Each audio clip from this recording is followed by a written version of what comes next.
Alright, let's dive into something that's both fascinating and a bit nerve-wracking: Kristen Faulkner's behind-the-scenes prep for the Tour de France Femmes time trial.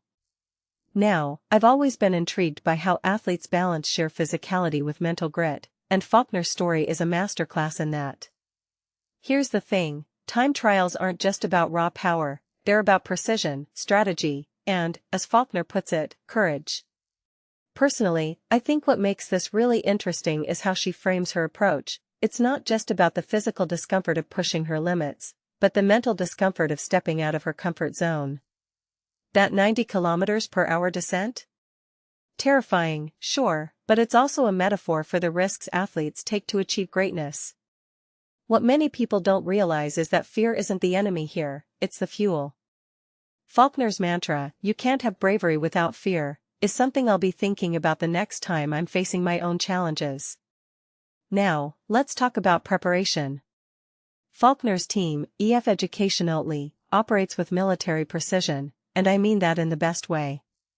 From the moment they roll in at 9:15 a.m., every second is accounted for. Bike checks, warm-ups, even the 13 pizza boxes on the team bus, it's all part of the ritual. But here's where it gets fascinating: Faulkner believes preparation trumps good legs. In my opinion, this flips the script on how we think about performance. It's not just about how you feel on race day, it's about the months of work leading up to it.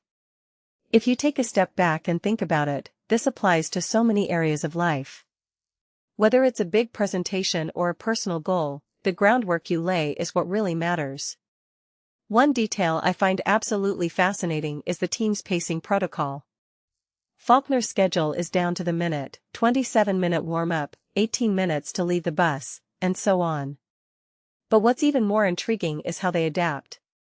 The course recon, for example, isn't just a formality. Fabien Rabault, the head of performance, talks about realizing certain sections are trickier than they seemed on paper.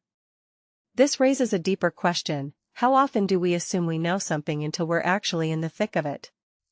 It's a reminder that even the best plans need flexibility. Now, let's talk fuel. Faulkner's pre-race meal, eggs and rice, is carb-heavy, but it's the supplements like bicarb that really caught my attention. What this really suggests is that nutrition isn't just about calories, it's about chemistry. The team's nutritionist, Amaya Martiota, talks about hydration being paramount, especially in 85-degree heat. Personally, I've always underestimated how much hydration impacts performance, but hearing how they test urine osmolarity daily? That's next level.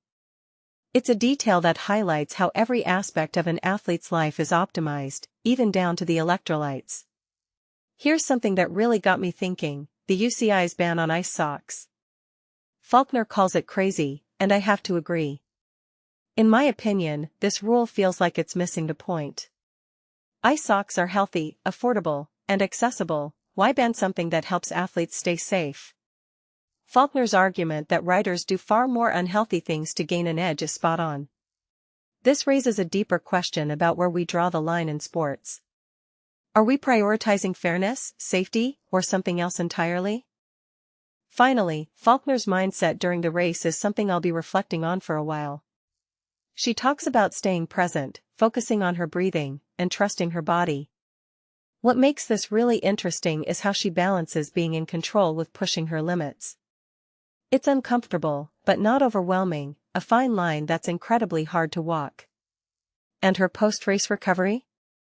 Cherry juice, protein shakes, and a cheat meal and nice? It's a reminder that even the most disciplined athletes need moments of indulgence. Personally, I think that's the real takeaway here: greatness isn't just about sacrifice, it's about knowing when to push and when to let go. So, here's my closing thought: what's your version of Faulkner's Radler and hamburger? What's the reward you're working toward, and how are you preparing for the journey?